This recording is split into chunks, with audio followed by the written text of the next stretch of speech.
The corridor outside the library had always been cold, even in high summer, and Morena Ashcombe pressed her palm flat against the stone to steady herself. She had not meant to stop here. She had meant only to fetch the embroidery hoop she had left on the writing desk, to carry it back to the morning room where her sister-in-law waited, and to pass the rest of the afternoon pretending she was not unraveling. But the library door stood ajar, and through the narrow gap she could hear her husband's voice, and she could hear that he was laughing. Theodoric Ashcombe, 7th Duke of Wolverbury, did not laugh often. In the 3 years she had been his wife, she had counted his laughter the way a miser counts coins, and hoarding each instance as evidence that she was not entirely a stranger to him. He laughed once at a joke his secretary made about a lame horse. He laughed once when a footman dropped a silver tray during Christmas dinner. He laughed once, very softly, when she had misquoted a line of Greek at breakfast, and he had corrected her, and she had blushed to the roots of her hair. That was 3 laughs in 3 years. She knew because she had counted. He was laughing now, and she did not recognize the sound of it. It was lower, looser, the laugh of a man who believed himself alone with someone he trusted. "Oh, come now, Aldrich," said her husband. "You cannot seriously expect me to pretend I chose her for any other reason." Morena did not move. Another voice answered, and she knew it at once. Lord Aldrich Pendry, Theodoric's closest friend, a man who had stood beside her at the wedding and kissed her gloved hand and called her sister. He said, "I never accused you of pretending, Wolverbury. I only asked whether you still find the arrangement tolerable." Tolerable. Her husband rolled the word around as though it were a new vintage. Tolerable is a generous word, Pendry. Let us call it endurable. She is quiet, she is biddable, and she does not interfere. She runs the household without complaint. She writes the correspondence I have no patience for. She is pleasant enough at table. High praise. It is all the praise a man can afford for a wife he did not choose. There was a silence, and then the clink of a decanter against glass.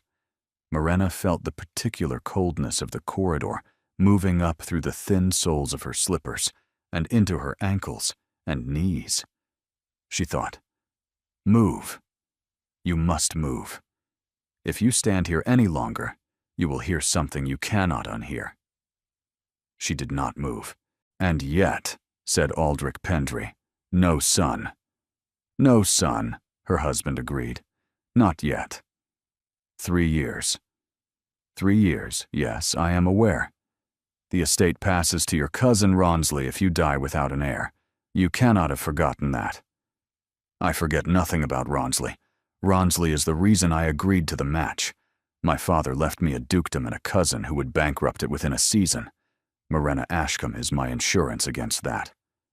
So she is a brood mare in a good bonnet. Theodoric laughed again, and this time the sound was terrible. "Pendry, you are crude. She is a perfectly respectable woman from a perfectly respectable family, and I have no complaint to make of her. I married her because she came with a dowry large enough to repair the West Wing and a pedigree clean enough to satisfy my mother. I will keep her until she bears a son, and then I will be considerably more relaxed about the business of being a husband. That is the arrangement. That is what the arrangement was, always. She knows it. I know it. Her father knew it when he signed the settlements. And if she does not bear a son? Then she bears a daughter, and we try again, and eventually the thing is settled one way or the other. It is not a romance, Pendry. It is husbandry." Morena closed her eyes. It had been a romance to her. She had never said so. She had never been foolish enough to say so. But she had allowed herself, in the quiet of her dressing room, in the long evenings when he did not come to her door, in the mornings when he nodded to her across the breakfast table and returned to his newspaper, to believe that the silence between them was the silence of a man who did not yet know how to say what he felt. She had believed that if she was patient, if she was useful, if she made herself small and quiet and necessary, he would one day look up from the paper and see her. She had believed it for 3 years. I will keep her until she bears a son. The phrase sat inside her like a swallowed stone. You are unfair to her, said Aldrich Pendry, and Morena almost loved him for it, until he went on. She is not ugly, Wolverberry. She is not stupid. She might, if you gave her the slightest encouragement, become genuinely fond of you. And a fond wife is a useful wife. I do not require her to be fond of me. I require her to do her duty. And if she does not, then I shall have to be a great deal more attentive, shan't I? They laughed together, and the sound was the sound of 2 men discussing the training of a horse. Morena took 1 step back from the door, and then another, and then she turned, and she walked very slowly down the corridor, with her hand pressed hard against the wall, because she did not trust her legs to carry her without it. She did not go to the morning room. She did not fetch the embroidery hoop. She climbed the stairs to her own rooms, and she closed the door, and she sat down on the edge of the bed, with her hands folded in her lap, as though she were a child waiting to be called down to supper.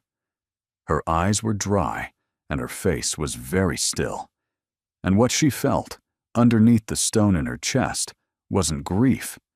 It was something colder and more useful. She had been raised in the north, on her father's estate at Thornhallow. Her father had been a scholar and a poor manager of money, and her mother had died when she was 9. She had been 22 when the offer came from Wolverberry. Her father had wept with relief, and had told her that Theodoric Ashcombe was a serious and honorable man, and that the match would save them all. She had not loved her husband on their wedding day. She had not expected to, but she had decided, walking up the aisle of the chapel at Wolverberry Court, that she would try. That was the promise she had made to herself, not to be loved, only to try. She had tried for 3 years. She had learned the names of every tenant on the estate. She had taught herself to embroider, because he had once admired a cushion his mother had made. She had taught herself the history of his family, because he had once said, offhandedly, that a duchess ought to know the line she had married into. She had done all of this quietly. She had never asked him to notice. And now she understood that he had not noticed because he had never intended to. I will keep her until she bears a son. Morena stood up. She walked to the washstand and poured water from the pitcher into the basin. She washed her hands, slowly, finger by finger, as though she were preparing for a very important task.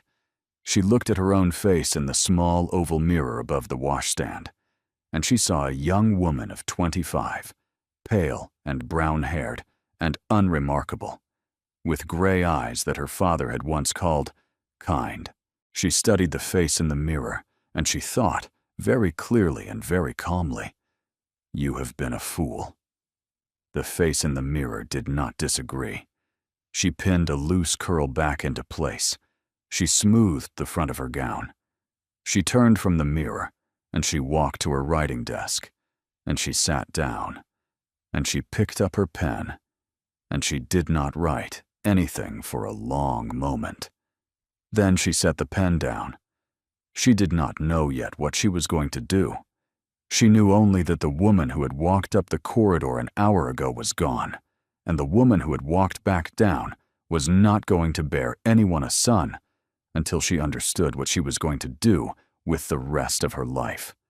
A knock came at the door, her maid's voice soft and apologetic. "Your Grace, her ladyship asks if you are coming down to tea." Morena did not turn. She said very evenly, "Tell her I have a headache. Tell her I shall not come down." "Yes, Your Grace." Footsteps retreated along the corridor. Somewhere below, very faintly, she heard the sound of male laughter in the library. She heard it as though it were coming from underwater, and she heard it very clearly. She picked up her pen again.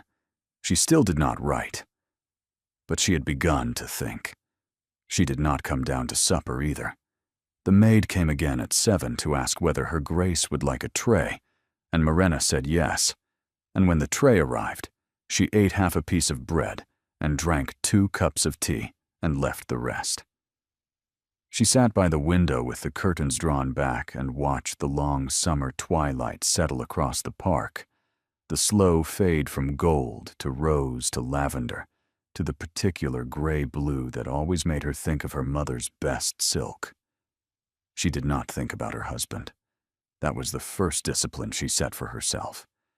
She had spent 3 years thinking about her husband, wondering what he wanted for breakfast, wondering whether the letter she had sent to his mother had struck the right tone, wondering whether she ought to wear the pearl earrings or the garnet ones. Every thought she had possessed for 3 years had been bent, in some small way, toward the question of how to be a better duchess for Theodoric Ashcombe. She was finished with that question. What she thought about instead was herself. She thought about the girl she had been at 16, before her mother died, before the money ran out, before her father's library had to be sold piece by piece to pay the grocer. That girl had wanted to study Greek. That girl had wanted to travel to Rome. That girl had kept a notebook of observations about the birds that nested in the hawthorn hedge at Thornhallow, and she had planned, in a private and serious way, to write a natural history of the Yorkshire moors when she grew up. Morena had not thought about that notebook in years. She did not know where it was. She suspected it had been left behind when she packed for Wolverbury, abandoned in a drawer with her other childish things. She thought, I would like to find it again. It was such a small thought and so foolish that she almost laughed.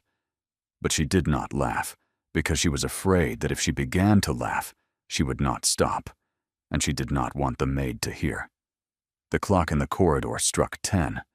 She heard her husband's tread on the stair, slow and deliberate, and she heard it pass her door without pausing, and she heard his door shut.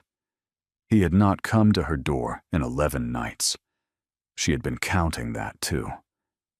She rose from the window and went to her desk and lit the candles, and she took out her pen, and this time she began to write. She wrote to her father. She wrote to ask after his health, and the new curate, and the progress of his book on the Latin poets. At the very end, in a postscript, she wrote, Papa, do you happen to know what became of the old green notebook I kept as a girl? The one with the drawings of the hawthorn birds. I find myself wanting it rather suddenly. She sealed the letter. She set it on the tray for the morning post. She sat for a long time looking at the flame of the candle. She thought, he said he would keep me until I bear a son. She thought, what if I do not bear him one? The thought arrived quietly, and once it had arrived, she could not make it leave. She had spent 3 years trying to conceive. It had not happened. She had blamed herself, because that was what a woman did. She had consulted an elderly physician in Harrogate, who had told her gravely that the womb was a delicate instrument, and that a lady of nervous temperament sometimes failed to quicken. She had paid him 3 guineas and taken his advice, and continued not to conceive. But perhaps, she thought now, the failure was not hers, or perhaps the failure was hers, and that was the point. She did not need to know. What she needed, she understood suddenly, was time. Time in which she wasn't trying. Time in which she was simply herself, whoever that was. The next morning she came down to breakfast at the usual hour. She wore her blue muslin. She greeted her husband with the small, polite smile she had greeted him with every morning for 3 years, and she answered his inquiry about her headache with a quiet, quite recovered, I thank you. And she saw, because she was watching him now, the way a hunter watches the tree line, that he did not look at her. He had never looked at her. She saw this clearly now. For 3 years he had been addressing the space where she sat, and she had been addressing him, and she had mistaken the arrangement for a marriage because she had not known what marriages were supposed to look like. And in the privacy of her own mind, in the small and newly quiet room of her own attention, Morena Ashcombe began, for the first time in her life, to plan. Lord Aldrich Pendry's sister arrived on Thursday in a traveling carriage of such determined newness that the varnish still smelled of the workshop. Her name was Lady Corisande Pendry. She was 23 years old.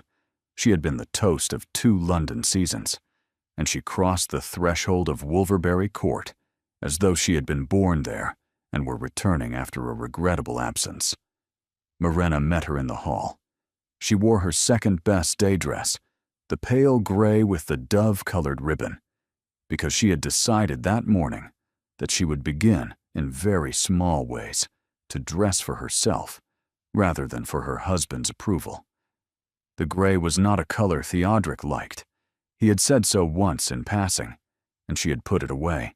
She had taken it out again that morning and laid it on the bed and looked at it for a long time before she rang for the maid.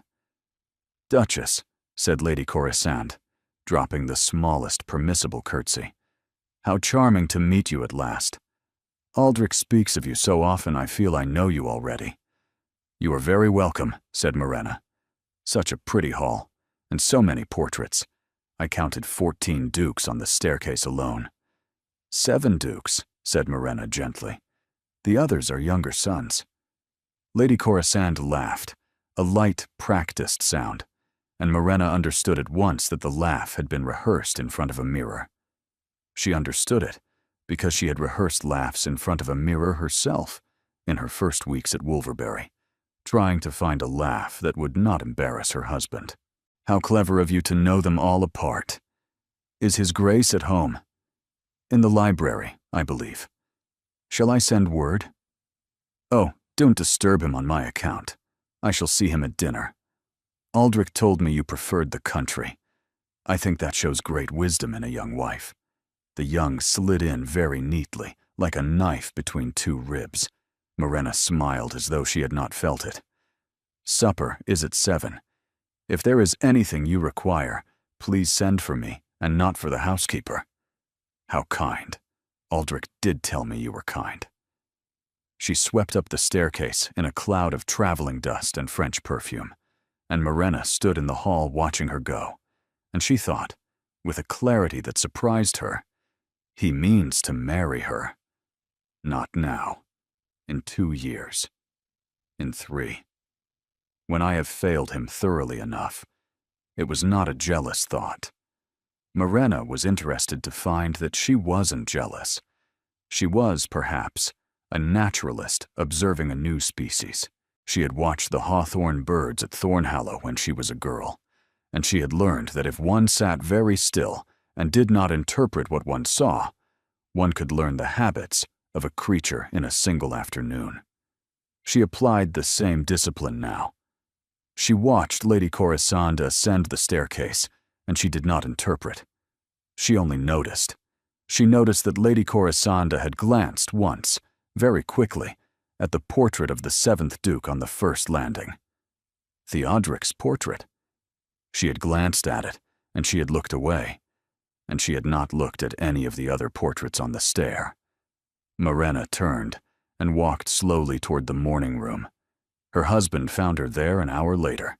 He came in without knocking, which was his habit, and he stood in the doorway with one hand on the frame. "You have met Lady Corisande." "I have." "And?" "She is very accomplished." He looked at her for a moment, as though he had expected something more.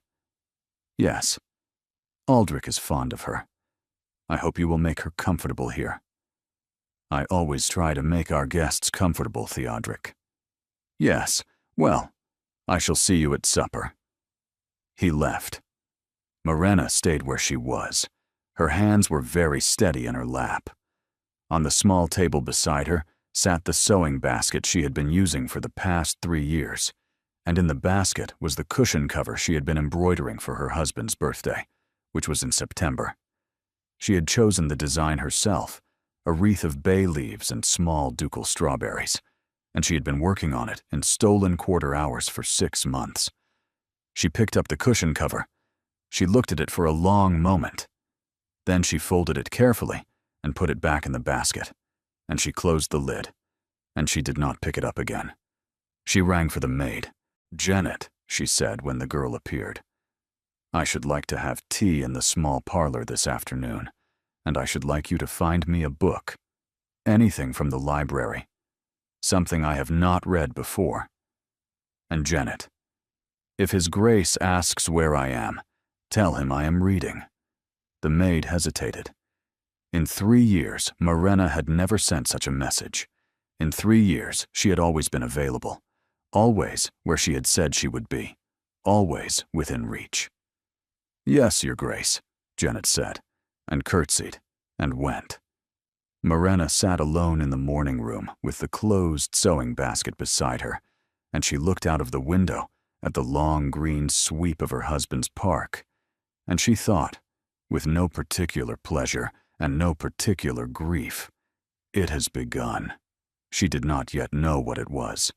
She knew only that somewhere in the next weeks or months a door would open, and she intended to be the one standing closest to it when it did. The rain began on Saturday morning and did not stop for 3 days. It was the sort of rain that flattened the late roses in the garden and turned the drive to a brown ribbon and made the servants ill-tempered in the kitchens. It kept the house party indoors. Lord Aldrich Pendry played billiards with the Duke in the long gallery. Lady Corisanda Pendry read aloud from a book of sermons in the drawing room, in a voice calibrated for an audience twice the size of the one she had. Morena sat near the window with her own book open in her lap and did not turn the pages. She had chosen the book from the library shelf nearest the door. It was a treatise on crop rotation by a gentleman farmer in Norfolk. The gentleman farmer wrote with the patient authority of a man who had spent 40 years watching barley grow. She read 3 pages and understood less than half of what she read, and she found that she did not mind. "Morena," said her husband, who had entered the drawing room without her noticing, "you are reading a treatise on turnips. On the rotation of crops, Theodoric, which, in this particular volume, concerns itself almost entirely with turnips. Then I shall become an expert on turnips." He looked at her for a moment, with something that was not quite surprise and not quite amusement. It was the closest thing to direct attention she had received from him in a year. She turned another page of the book, very deliberately, and did not look up. "Lady Corisanda has asked if we might get up a game of whist this evening," he said. "Will you play?" "Of course." He left the room. Lady Corisanda, who had observed the exchange from the other end of the drawing room without appearing to observe it, set her sermon book aside and drifted toward the window. "Such an unusual choice of reading, Duchess.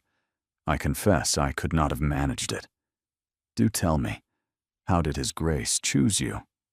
It was the sort of question that could only be asked by a woman who already believed she knew the answer. Morena closed her book, keeping her thumb between the pages. "My father and his father were at Cambridge together." "Oh, how charming. A family arrangement. And His Grace simply accepted his father's choice? How dutiful of him. I should want a husband who chose me for myself." Morena smiled. It was a small, pleasant smile that had cost her 3 years to learn. "You have not met such a husband?" "Not yet. But I am told they exist. How fortunate for you.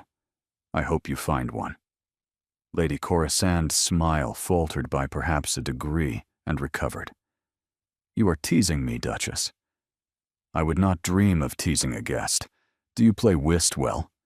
"Indifferently. His Grace is an excellent player. I shall partner Lord Aldrich. But surely a wife must partner her husband at whist." "Must she? It is what is done."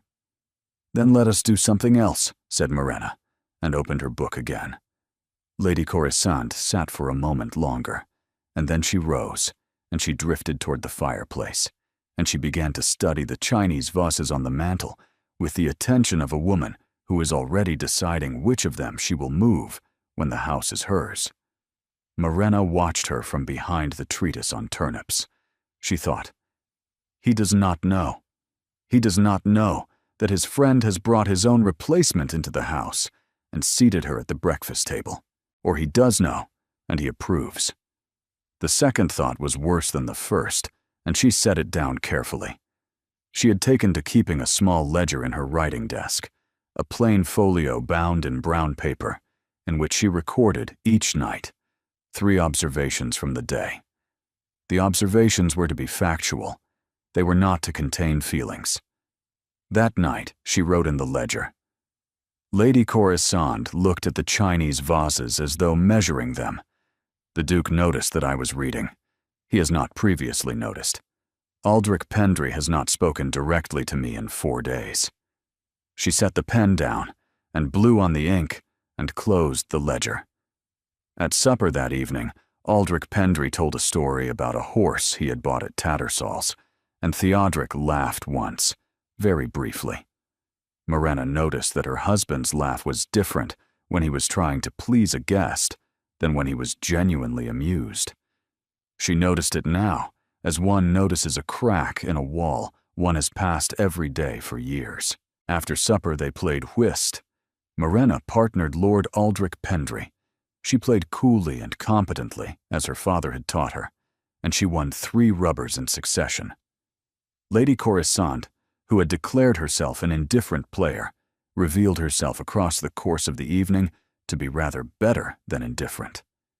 At the end of the 4th rubber, Lady Corisande laid down her cards and said, "Duchess, you are formidable. I had no notion you were such a card player. My father taught me. He said whist was a training in patience. I shall have to take lessons from you." "You do not need lessons." Lady Corisande looked up. Morena held her gaze across the card table, and she smiled her small, pleasant smile, and she said, very evenly, "I have enjoyed watching your play this evening. The hesitations are particularly clever." There was a silence of perhaps 2 seconds. Aldrich Pendry, who was no fool, glanced between the 2 women. Theodoric, who had not been attending, said, "Shall we try one more, or is it too late?" "Too late, I think," said Morena, and she rose from the table. "Forgive me. I have a small headache." "Again?" said her husband. "Again." She bid them all good night. She walked up the staircase, and in her own room she opened the brown ledger, and beneath the 3 observations she had written earlier, she added a 4th. She hesitates deliberately. She wishes to be underestimated. She thought for a long moment, and then she added a 5th. So do I. The rain ended on Tuesday. By Thursday, the lanes were dry enough to ride on, and by Friday morning, Lord Aldrich Pendry proposed a picnic at the Folly on the hill above the lake, and the proposal was accepted with enthusiasm by everyone except Morena, who accepted it with courteous calm and went upstairs to change into her walking boots. The Folly had been built by Theodoric's grandfather as a place to admire the view. The roof was sound, and the columns were standing, but the floor was laid with moss, and the interior smelled of damp stone and owl. The servants carried up a basket of cold chicken and bread and a bottle of hock, and they spread rugs on the grass outside, and the 4 of them sat in the late September sunlight and ate and spoke of nothing in particular. Morena drank very little. She had discovered, since her observations had begun, that she did not wish her attention dulled. "Duchess," said Lord Aldrich Pendry, who was seated beside her on the rug, "my sister tells me you beat us all soundly at whist on Saturday. Only on points. She was much impressed. She is gracious." He regarded her for a moment. He was a handsome man, in the way that many of her husband's friends were handsome. She had always liked him. In the distant way one likes a portrait one passes each morning on the stairs, she found now, looking at him in the clear light of the hillside, that she did not know him at all. She had heard him laugh in the library, and that was the entire sum of her knowledge of his character. "You have been rather quiet this week." "Have I?" "Quieter than usual." "I did not know you noticed my usualness." He smiled. "One notices more than one is given credit for, Duchess." It was a small remark, delivered lightly, and it went through her like a cold wire. She looked at him. He was still smiling. His eyes, which were a pale blue that she had not previously attended to, rested on her face with a considering interest that did not match the lightness of his tone. She thought, "He knows I heard." She thought it, and she dismissed it. There was no reason he should know. The library door had been ajar, but not wide. She had made no sound. And yet— "Lord Pendry," she said, "I wonder if you would walk me down to the lake." "With pleasure." They rose. Theodoric and Lady Corisande looked up. Her husband's expression was perfectly neutral. Lady Corisande's was not. "Do not be long, Duchess," said Corisande. "I shall not be long." They walked down the hill together. For the first 100 yards, Morena did not speak. She was concentrating on the uneven ground and on the question of what she was going to say. She had not planned this. She was acting on a signal she had received without her full consent, a signal that had told her that Aldrich Pendry wasn't what she had thought he was. A man who had spoken of her as a broodmare in a good bonnet did not, a week later, draw her aside at a picnic for the pleasure of her conversation. He wanted something. The lake is very pretty in autumn. It is. I walk here in the mornings sometimes, before the house wakes. That is a solitary habit. I am a solitary person. My mother died when I was 9. My father preferred books to company. I learned to be alone. And now you are a duchess, and never alone at all. He looked sideways at her as they walked. "You are not happy, Duchess," he said, at last, quite gently. "I did not say so." "You did not have to." She did not answer. They had reached the edge of the lake, where a low stone bench had been placed for the convenience of walkers, and she sat down on it. "Lord Pendry, why did you bring your sister to this house?" He turned. For a moment he did not speak. Then he said, carefully, "She has not been to the country in some months. I thought the change would do her good." That is not an answer. It is the answer I am prepared to give at present. Then let me ask you differently. Do you intend your sister to be the next Duchess of Wolverberry? His face changed. It was a small change. If she had not been watching for it, she would not have seen it. But she was watching for it, and she saw it, and she thought, "There. Duchess, that is an extraordinary question." "It is a direct question. I should prefer a direct answer." "Your husband is very much alive and very much married to you." "I am aware. I asked after your intention, not his mortality." He turned back to the water. "You have misread the situation." "Have I?" "Corisande is a young woman in need of distraction. That is the whole of it." "Then why did you laugh?" He turned his head sharply. "I beg your pardon." "In the library, last Friday afternoon. You were with my husband, and I was in the corridor, and I heard what the two of you said of me, and I heard both of you laugh, and I've been wondering for a week why you did." He went very still. The wind off the lake moved the loose hair at her temple, and a fish rose somewhere out in the reeds. Aldrich Pendry did not speak for what felt, to Morena, like a long time. "How much did you hear?" "All of it, from the brood mare onward. God, do not pray at me, Lord Pendry. Does he know? That I heard?" "He does not." "And you have not told him?" "No." "Why not?" She looked up at him from the bench. He had come a step closer without meaning to. She understood, with a calm that astonished her, that he was not frightened of her husband's finding out. He was frightened of her. Because I am still deciding what I am going to do. He sat down on the bench beside her, uninvited. Duchess, what I said in the library was crude, and I regret it. I was not serious. Your husband was not serious. Men speak to one another in such ways when they are comfortable, and they have drunk too much too early. You wish to say that it meant nothing. Yes, it meant something to me. He was silent. Tell me about your sister. Tell me what you hope for her. A good marriage, to a man of title. To my husband, if I were out of the way. Is that not the arrangement you came to discuss with him? An understanding, for 2 years hence, if the heir is still not forthcoming. He did not answer. She had been guessing, and she saw from his face that her guesses had landed. She stood up. I have taken too much of your time, Lord Pendry. I shall walk back alone. Please. He was still sitting on the bench with his elbows on his knees, and he looked, for the first time since she had known him, ashamed. Do not tell him. Not yet. Why not? Because I don't think it would go the way you imagine. And how do I imagine it? You imagine he would be sorry. She stood very still. She had not imagined that. She had not allowed herself to imagine anything about what her husband would feel. Good day, Lord Pendry.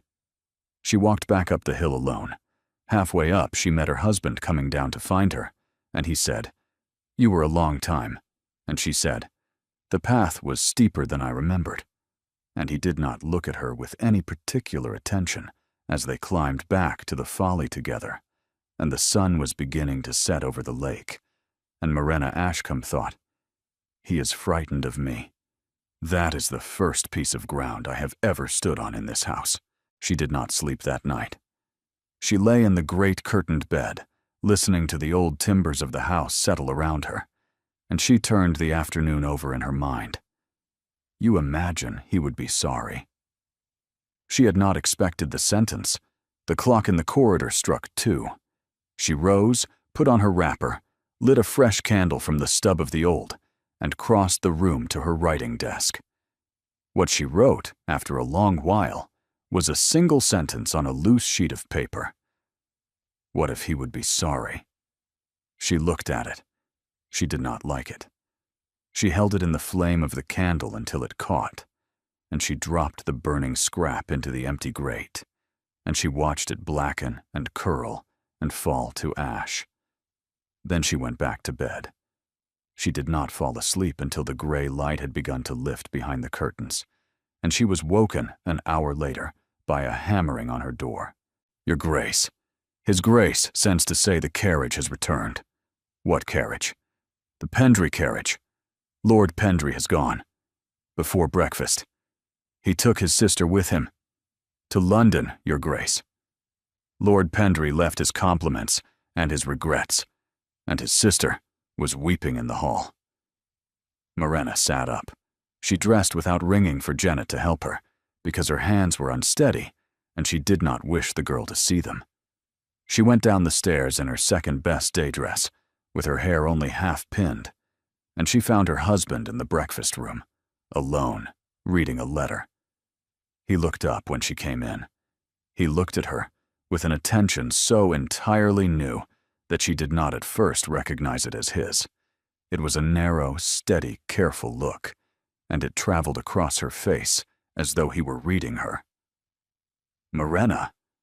Theodric. Sit down. She sat. He set the letter aside. Her husband folded his hands on the tablecloth. What did you say to him? At the lake. Yesterday. I asked him a question. What question? Whether he intended his sister to be the next Duchess of Wolverberry. A muscle moved in his jaw. The footman, who had been standing by the sideboard, read the room correctly and withdrew through the servants' door. They were alone. Morena. What prompted that question? His behavior. His sister's behavior. The way she looked at the Chinese vases. And from the library. His face did not change. It went, instead, extremely blank. The library. Last Friday afternoon, I came to fetch my embroidery hoop. The door was ajar. I heard what was said. All of it, Theodric. He closed his eyes.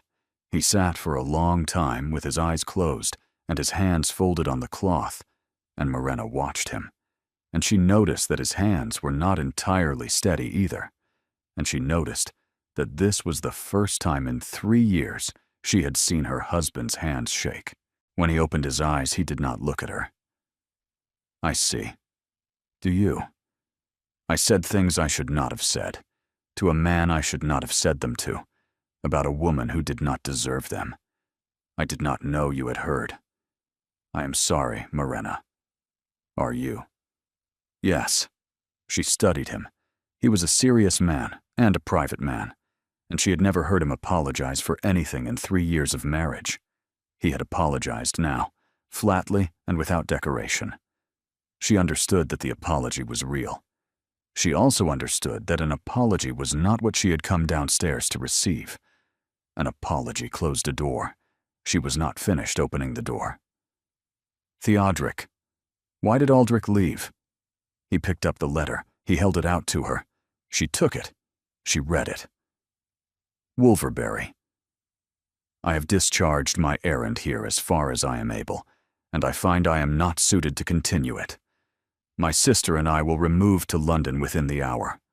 I have presumed upon your hospitality long enough, with apologies and continued friendship, Pendry. What errand? Was he here to propose an arrangement to you, for 2 years hence? An understanding, in the event that I continued not to provide what was required? He did not answer. She folded the letter and put it down on the cloth. I should like a truthful answer. Morena, I would not have. Not yet, you mean? Not ever. You have just told me you said in the library what you would not have said in any other room. Forgive me if I do not entirely believe not ever. He looked at her then, directly. For the first time in the conversation, and perhaps the first time in their marriage. I was a fool. I have been a fool for 3 years. I did not know you heard anything. I thought I had 3 years more of behaving as I have behaved. And then, I do not know. I did not plan that far. I was not a man who planned that far in regard to you. Why did you marry me? For the reasons I stated in the library, and for no other reason. He was silent for a long moment. Then he said, at the time, for no other reason. And now, he did not answer. She waited. He did not answer. She stood up. I am going for a walk, Theodric. Do not send anyone after me. She left him at the breakfast table with the letter folded between them and the tea cooling in the pot, and she walked down the long gravel drive in the cold September morning, and she did not stop walking until she had reached the lake, and she sat down on the stone bench where she had sat with Aldrich Pendry the day before, and she put her face in her hands. She sat with her face in her hands and she breathed, very slowly, and she thought, this is not what I was prepared for. I was prepared for him to be what he was. I was not prepared for him to be sorry. The lake was very still. A heron stood in the reeds, perfectly upright, perfectly patient, watching something she could not see. She watched it back. She did not know what she truly wanted. For 8 days, she had believed she knew. She had believed she wanted information, and then strategy, and then the quiet satisfaction of having been right about the shape of her own betrayal. She had not considered the possibility that her husband might become a person she did not yet know how to manage. You imagine he would be sorry. She had not imagined it.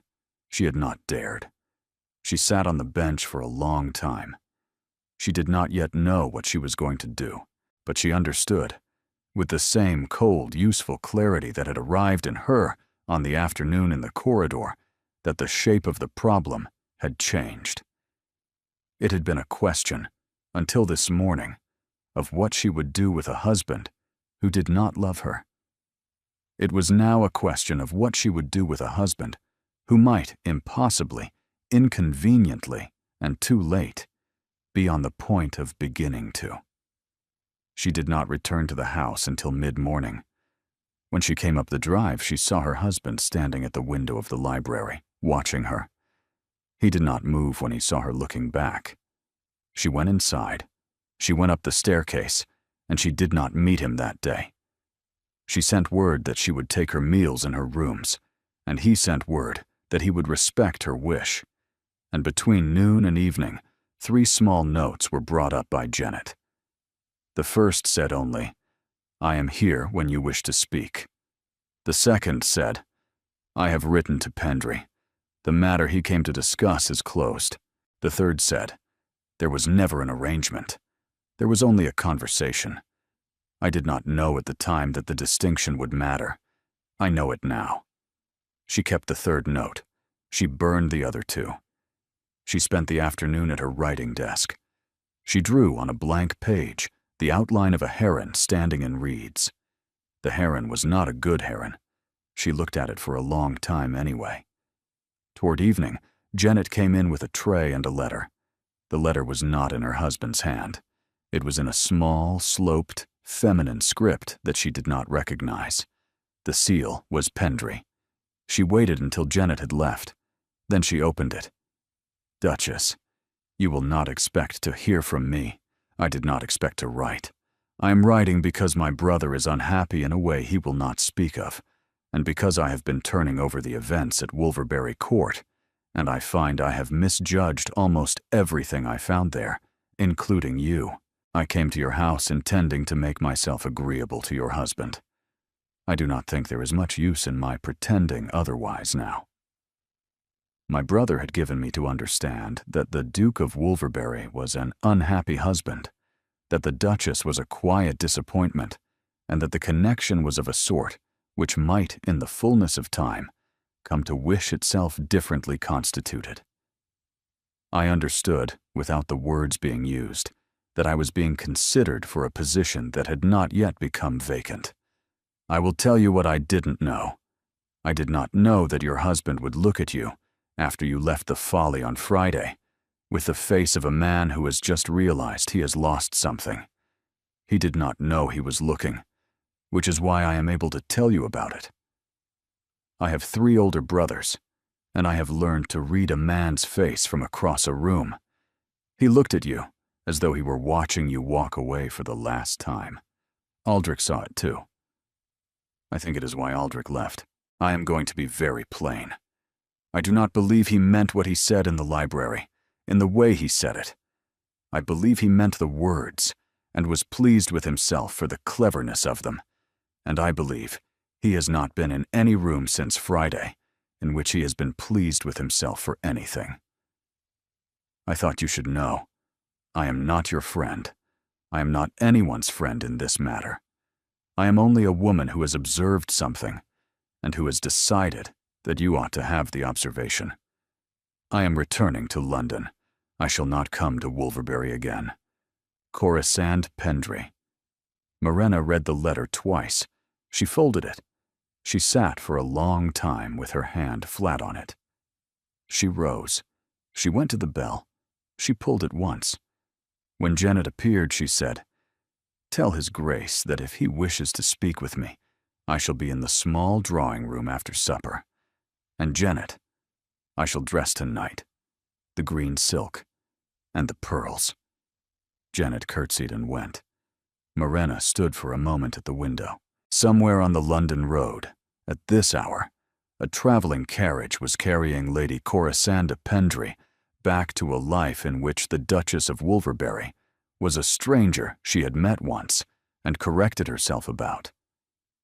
Morena thought, "She did me a kindness. I shall not forget it." She turned from the window, and she began, for the first time in a week, to prepare. She came down at 9. She had dressed with care. The green silk was 3 years old, and it still fit, and the pearls had been her grandmother's. Her husband was in the small drawing room. He rose when she entered. He had also dressed. He had not been required to, and he had done it. Morena. Theodric. Will you sit? Not yet. She stayed standing. He stayed standing. The room was warm from the fire and very quiet. I have received a letter from Lady Corisande Pendry.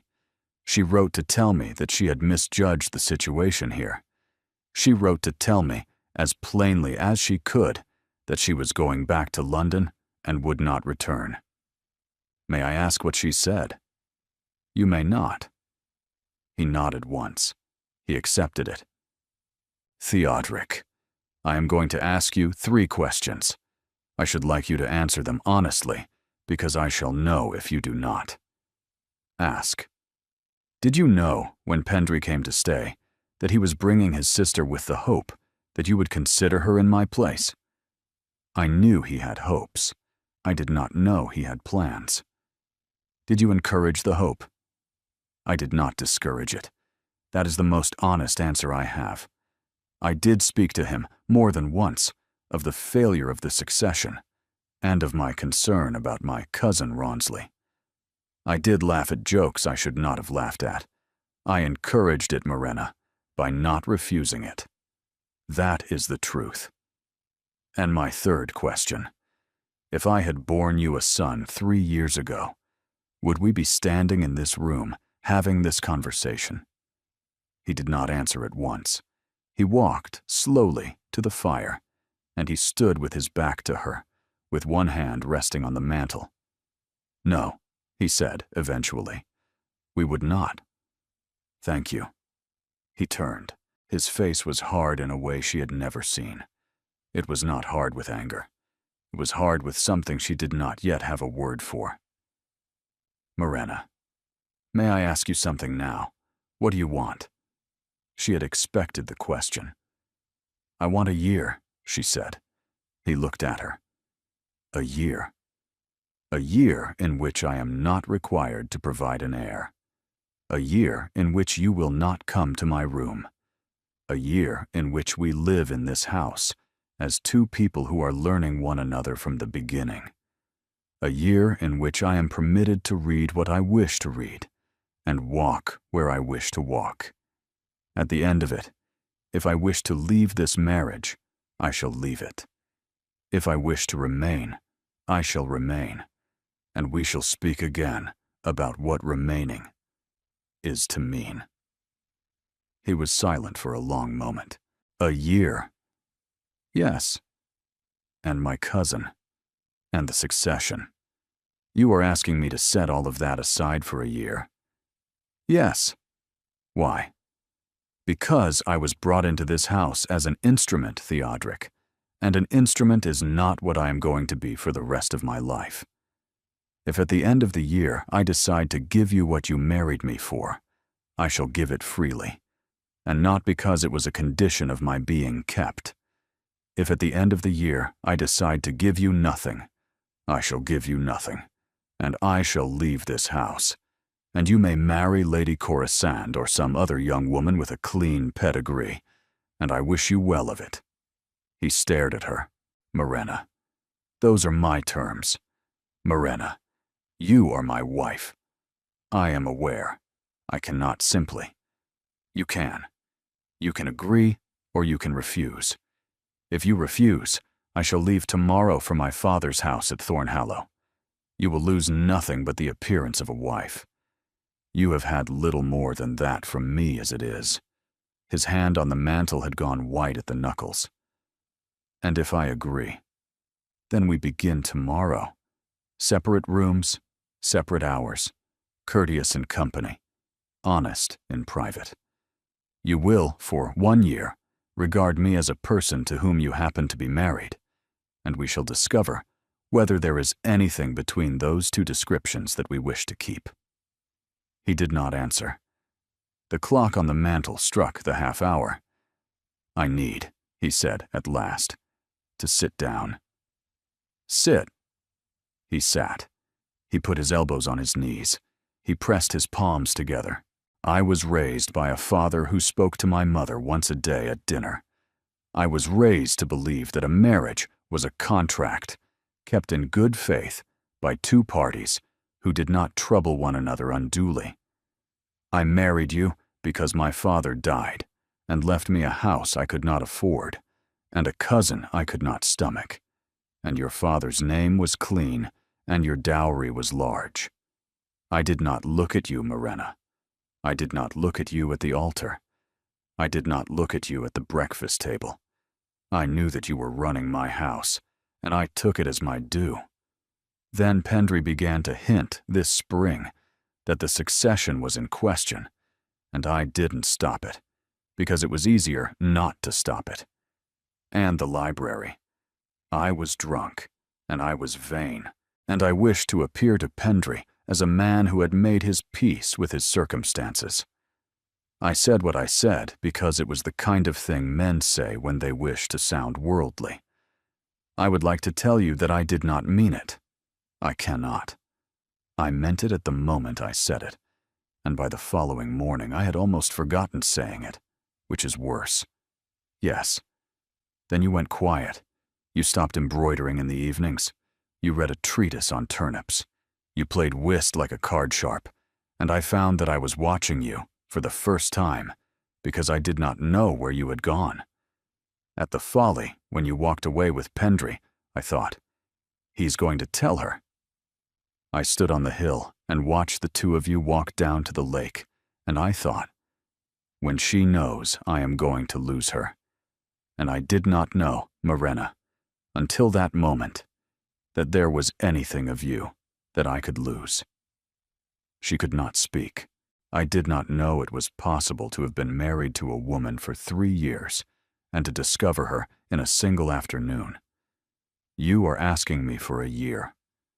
I was prepared, when you came down the stairs, to be told you were leaving in the morning. A year is more than I deserve. I accept your terms, Morena, all of them, without condition. She stood very still. She had prepared for refusal. She had prepared for negotiation. She had not prepared for this. Theodric, I did not come down the stairs to hear any of that. I came down to give you terms, not to receive a confession. I know. You will have to say it again another night, when I have had time to decide whether I believe it. I shall say it as many nights as you wish. She sat down, finally, in the chair opposite his. A year, Theodric. A year. And no coming to my door. No. We shall introduce ourselves, Theodric, for 1 year. Then we begin tomorrow. She rose. Thank you for not lying. She did not wait for an answer. She went up the stairs, and she did not look back.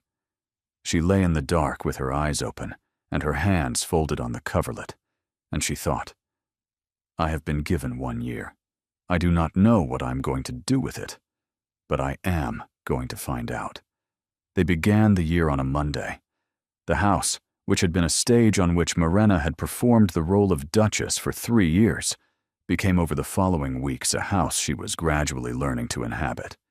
She moved her writing desk from the small parlor to the long window of the morning room, where the light was better.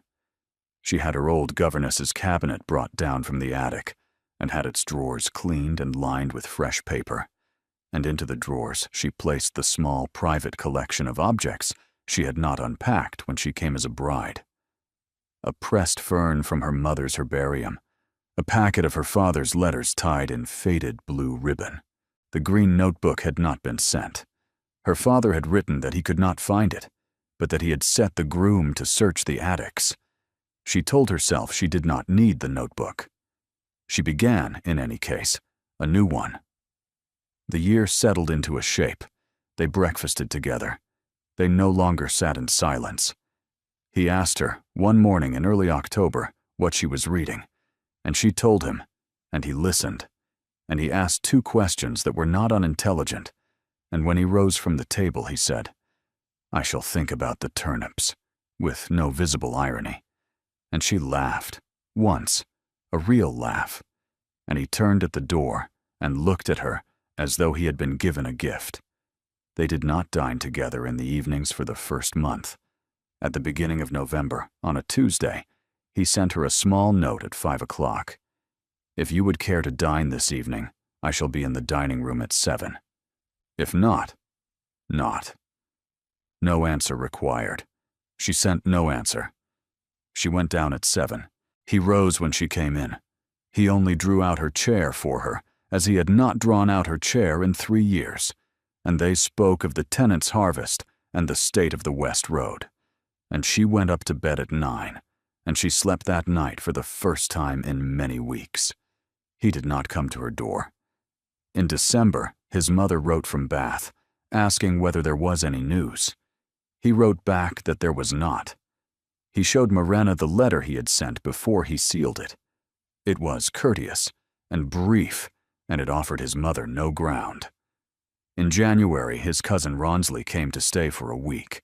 He was exactly the man her husband had described. He ate prodigiously, drank worse, spoke loudly of his prospects, and inquired of Morena over the port whether she had any news to share with the family. The next morning at breakfast, Theodoric said, "Rawnsley will not be invited again for the remainder of the year," and she said, "It suits me very well, thank you." And they ate their toast in a silence that was no longer the silence of a marriage she had given up on, but the silence of two people who had learned to sit in a room together. In February, she received her father's book. He had published it at last, the small volume on the Latin poets, and he sent her the first copy with a dedication in his own hand. She read it by the fire in the morning room. Her husband sat across from her on the second evening with a book of his own, and she looked up once and found him watching her over the top of his page, and he did not look away when he was caught. He said, "Your father writes beautifully," and she said, "You have read it?" And he said, "I have been reading it as the printer sent down the proofs. He sent the proofs here. He asked me to look through them. I did not tell you because I did not wish to presume." She sat with the book in her lap for a long moment. "Theodoric, when did he write to you?" "In October, after your letter to him about the notebook. He is not a fool, your father. He understood that something had shifted. He asked me whether I could be trusted to look after you through a winter. I wrote back that I could not be sure, but that I intended to try. You did not tell me. Why not?" "Because I did not wish you to remain through the winter, because you felt supervised. I wished you to remain, if you remained at all, because you chose to remain." She closed the book. She looked at the fire. "Theodoric, come and sit beside me." He came. He did not touch her. He sat on the sofa at a courteous distance, with one hand on his knee, and he waited. She said, "I do not know yet whether I shall stay. I know. I am telling you because the year will end in August, and I do not want you to come to the end of it, believing I have decided, when I have not. Morena, may I tell you something that is not a request? Yes. I should like you to stay. I do not say this to pressure you. I say it because you asked me in September to say such things as I felt, and I have been trying to say them. If you do not, I shall understand. But I should like you to stay." She did not answer.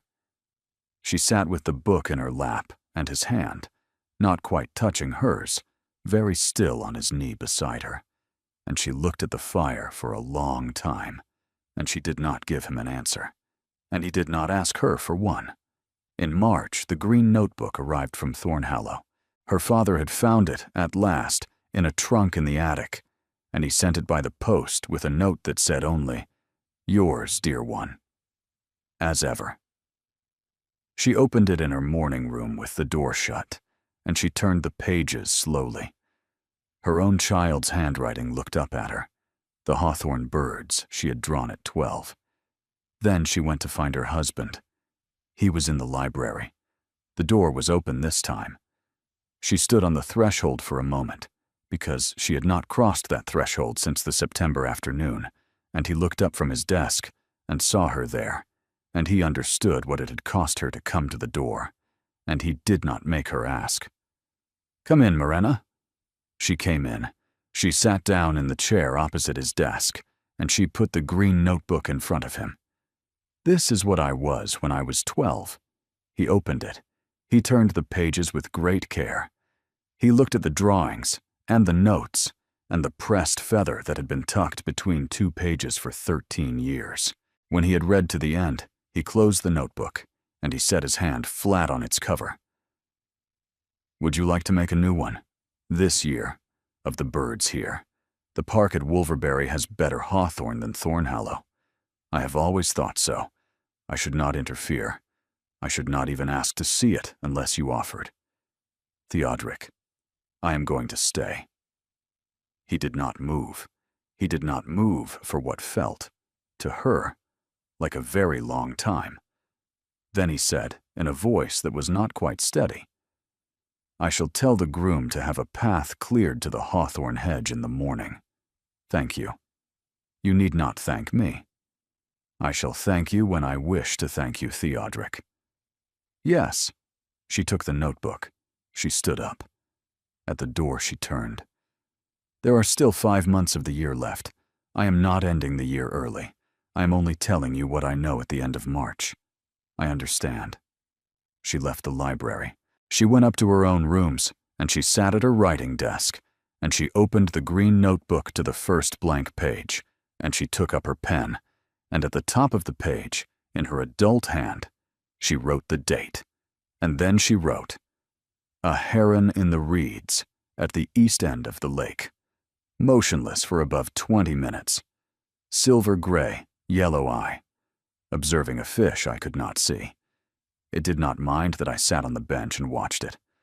A heron does not mind anything, I think, that does not intend to eat it."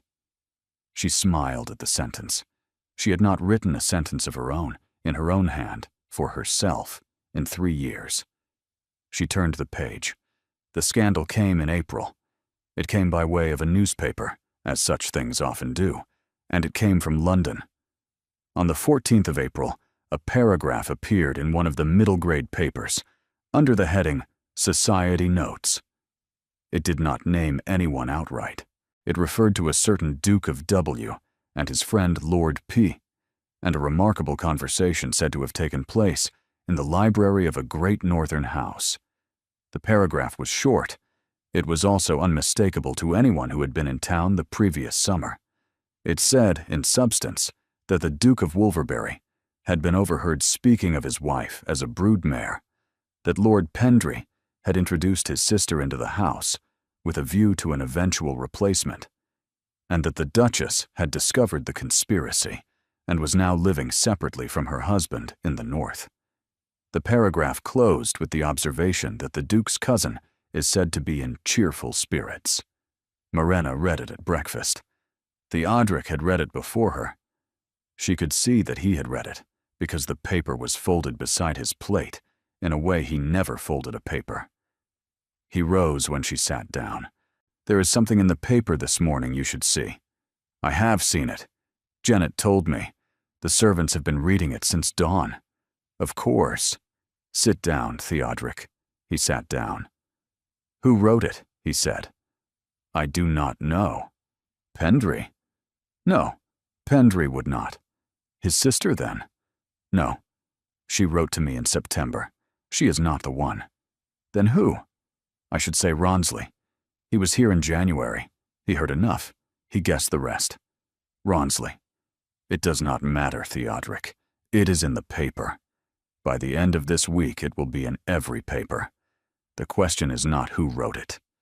The question is what we do now." He did not answer at once. "Morena, I am sorry for this." "I know. It is half your doing. The other half is Rawnsley's. We all have a share. Do not try to carry all of it. I shall give you an hour. I shall be in the morning room." She rose. She went to the morning room, and she sat by the window.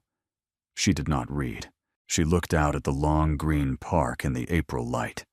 and she thought. She had lived through a worse thing than the paragraph in the paper.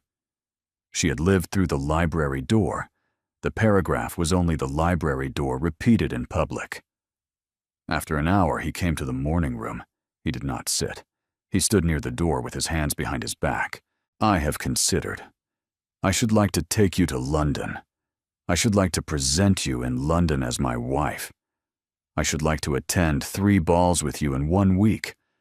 I should like the paragraph in the paper to be rendered, by the testimony of several hundred witnesses, a lie.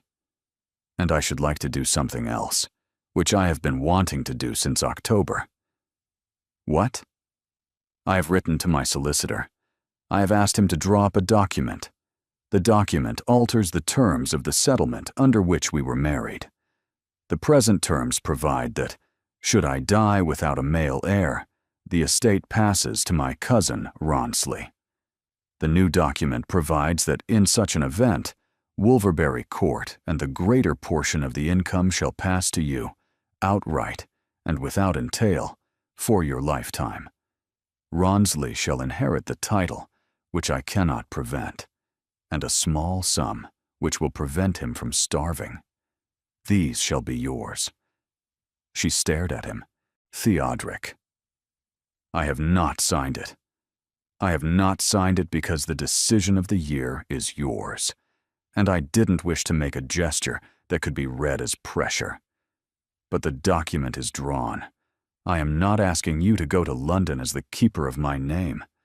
I am asking you to go there as my wife, which is a different thing, which you have not previously been permitted to be.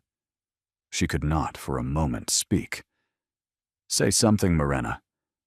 Sit down, Theodric. He sat. You have been writing to solicitors since October. Yes. I did not want you to believe, when you made your decision in August, that you were making it under the weight of a gift. A gift is a form of pressure, too. I wanted the gift to exist, in case you chose to stay. I wanted it not to be visible to you, in case you chose to leave. She began unexpectedly to laugh. She had not laughed in front of her husband in all the years of her marriage. She laughed now, quietly, with her hand over her mouth. Theodric watched her laugh. He did not smile. He only watched her, with a very steady attention, as though he were trying to memorize the sound of it in case it did not come again.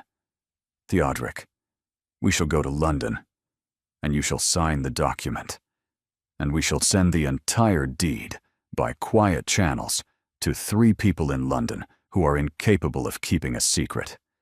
That will accomplish the purpose, and it will not put your solicitor's name in print. Morena, who taught you to think like that? You did, Theodric, in the last 7 months, not by instruction, by example. He was silent. We shall leave on Monday, and Theodric, at some point in London, you are going to have to stand beside me and be asked directly, by some old woman with too much jewelry, whether the story in the paper is true. You will not lie.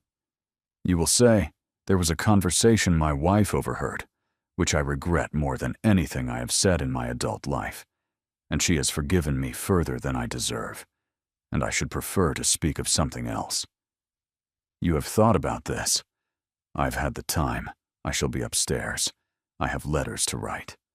She rose and she went to the door. At the door, she turned. Theodric, I have decided in the last quarter of an hour that I shall stay. I was going to tell you in August. I am telling you in April, because I don't wish to go to London on a false footing. I am not staying because of the document.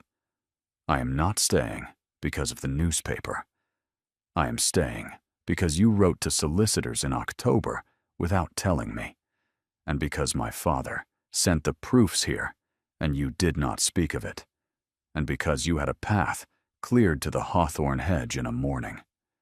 I am staying because I find that I am married to a different man from the one whose laugh I heard through the library door. They were in London by Tuesday evening. The townhouse in Grosvenor Square had been opened and aired in a single day by a staff expecting them in June. Morena went up to her rooms, bathed, dressed in her dark blue evening gown, and came down to find her husband in the drawing room with 2 newspapers open on the table and a third folded in his hand. 3 of them now, the Chronicle and the Post, and one I do not know the name of. Good. Good. If it had been 1, we could have ignored it. 3 is too many to ignore. It forces us to act. He set the papers aside. There is a ball tomorrow night at Lady Hertringham's. She has renewed the invitation with a private note. She wishes us to come. Lady Hertringham is the worst gossip in London. Yes. Then we shall go. They went. The ballroom at Hertringham House was filled that night with every person in town who had read the paragraph and every person who had been told about it. Morena entered on her husband's arm in her dark blue gown, with her grandmother's pearls at her throat, and she felt the wave of the room's attention move across her, and she did not flinch. Theodric did not let go of her arm. He did not let go of it for the whole of the evening. She had not asked him not to. He simply did not. He stood beside her in the receiving line, and he stood beside her when she was presented to Lady Hertringham, and he stood beside her when the old Duchess of Marlsby came across the room with her stick and her diamonds, and asked, in the voice of a woman who had never been refused an answer in 80 years, "Wolverberry, is the story in the papers true?" The ballroom, without appearing to, went quiet. Theodric answered precisely as Morena had composed his answer for him a week earlier. There was a conversation which my wife overheard. I regret it more than anything I have said in my adult life. She has forgiven me further than I deserve, and I should prefer to speak of something else. The old Duchess looked at him. She looked at Morena. She looked back at him. She said. She turned away, and she walked, slowly, across the ballroom to a knot of her contemporaries, and she spoke to them in a low voice for perhaps a minute, and within 10 minutes, the answer had traveled across the room on the feet of footmen and the fans of dowagers. And by the end of the night, the story had changed in the telling from the Duchess of Wolverberry is living separately from her husband. In the north to the Duke of Wolverberry, disgraced himself in his own library, and his wife has taken him firmly in hand, and he is, by all accounts, deeply sorry. These are different stories. The first destroys a marriage. The second furnishes drawing rooms for a season. Morena understood the difference. So did her husband. At 2 in the morning they came home. He handed her down from the carriage. He walked her up the steps. In the hall, he dismissed the footman. "Will you sit with me for a moment before you go up?" "Yes." They went into the small library at the back of the house. He closed the door. He did not sit. He stood by the fire, and she sat on the small sofa. "Morena, may I say something?" "Yes." "I have been in love with you since the end of October. I did not know it in October. I knew it in January, when Rawnsley was here, and I saw him look at you across the dinner table, and I understood that I would kill him before I let him inherit this house. I did not say it in January because I was afraid. I did not say it in February because I was ashamed. I did not say it in March because you had not yet told me you were staying, and I did not want the saying of it to become a reason you stayed. I did not say it in April because we were fighting a paragraph. I am saying it tonight because I have stood beside you for 4 hours in a ballroom, and I have understood that it would be a cowardice beyond any other cowardice of mine if I didn't say it tonight. I am in love with my wife. I do not know whether she wishes to hear it. I only know that it is true, and that I will not keep it from her another night." She did not move. She did not speak. He understood after a moment. "You do not need to answer, Morena. I did not say it to require an answer. I shall go up." "No," he stopped. "Come and sit." He came. He sat at the far end of the sofa, his hands on his knees, his eyes on the fire. He did not touch her. Theodric, I do not know yet whether I am in love with you. I want to tell you the truth about that.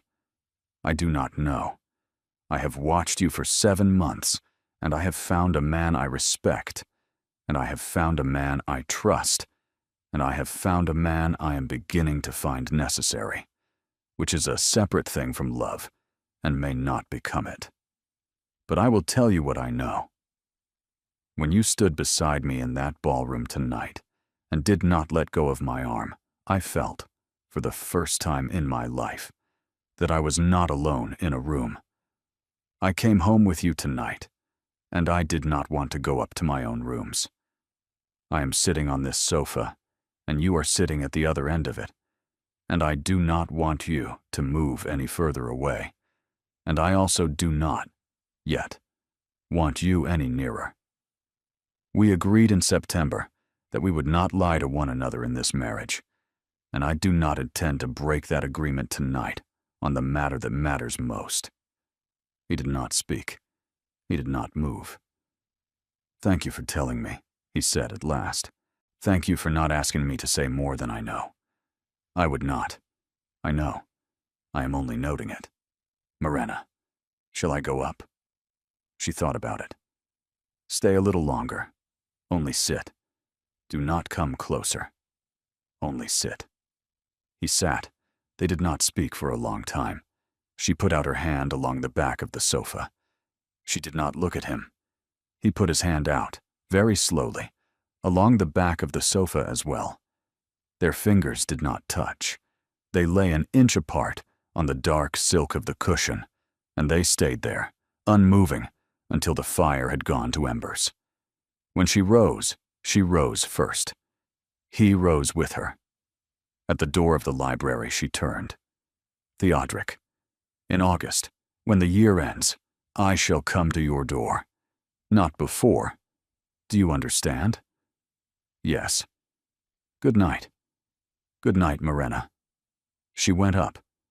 In her own room she took off the pearls and set them in their case, and she sat in her nightdress on the edge of the bed in the firelight, and she thought, he is in love with me. I do not know what I shall do with it. I have 4 months in which to find out. She blew out the candle. The year ended on a Monday in August, and the year did not end at all, because by August, the year had become the shape of their life. She came to his door on the Monday evening. She came in her nightdress and her wrapper, with her hair loose on her shoulders, and she knocked, and he opened the door, and he did not speak. He only stepped back, and she came in, and she closed the door behind her. I have come to keep the promise I made to you in April, he said. Morena. I am in love with you, Theodric. I know it at last.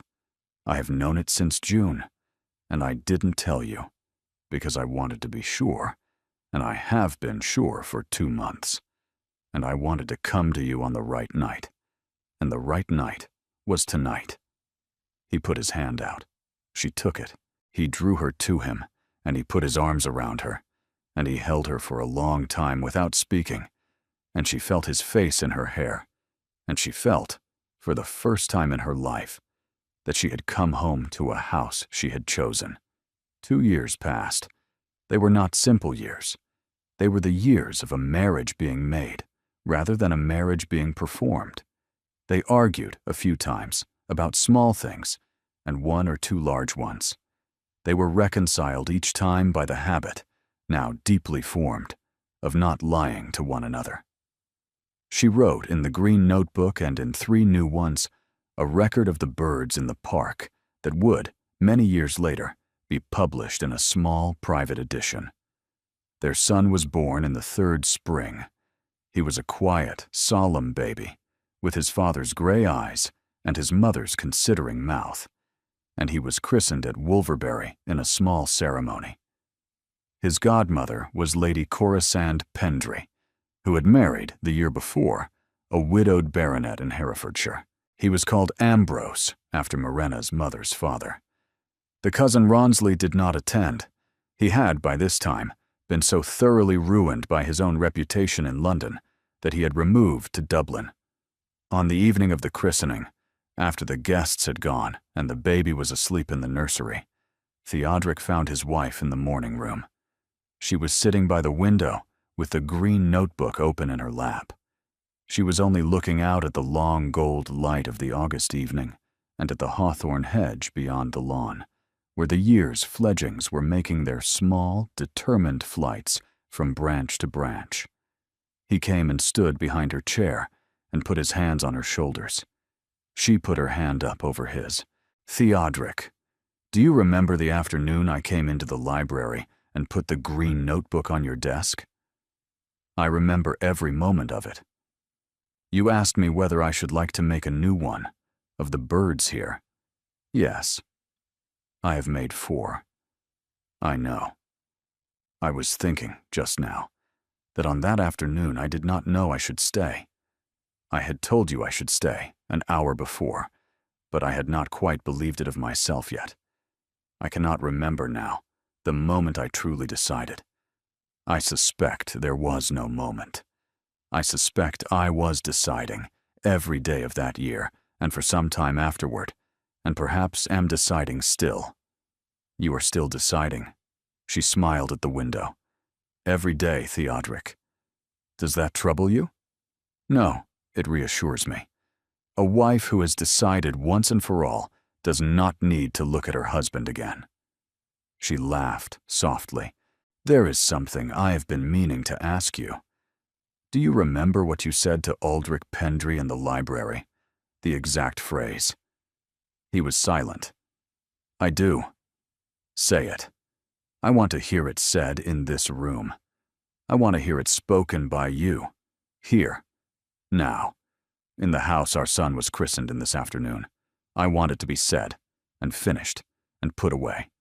He said quietly, "I will keep her until she bears a son." "You were wrong, Theodric. I know. You did not keep me. I stayed. I know. And I did not bear you a son. I bore us one. Yes. And I shall keep you, Theodric, if you will consent to be kept, for as long as we are granted, on those terms, and no others." He bent his head. He put his cheek against the top of her hair. He did not speak for a long time. When he did, his voice was not quite steady. "On those terms, Morena. Good. And no others. Good." They stayed there for a long time, she in the chair by the window, with the green notebook open in her lap, he behind the chair with his hands on her shoulders, and outside the long August light slowly deepened over the park, and a single heron, silver in the failing sun, lifted from the reeds at the east end of the lake, and flew, unhurried and certain of its direction, toward the darker trees beyond the hawthorn hedge. Thank you for staying with Morena and Theodric through all of it. Their story began with a sentence she was never meant to hear, a sentence that reduced her to an instrument and awaiting time. But the truth of any marriage is not what is said behind a library door. The truth is what is chosen afterward, in the daylight, by two people who agree to begin again. She did not wait to be kept. She asked for a year. She used it. And when the year ended, she chose him, on her own terms, in her own time. If this story moved you, please subscribe and ring the bell, because there are more stories waiting. More women who overheard what they were never meant to hear. More men who had to earn the right to be heard in return. Thank you for being here. You are the reason these stories exist.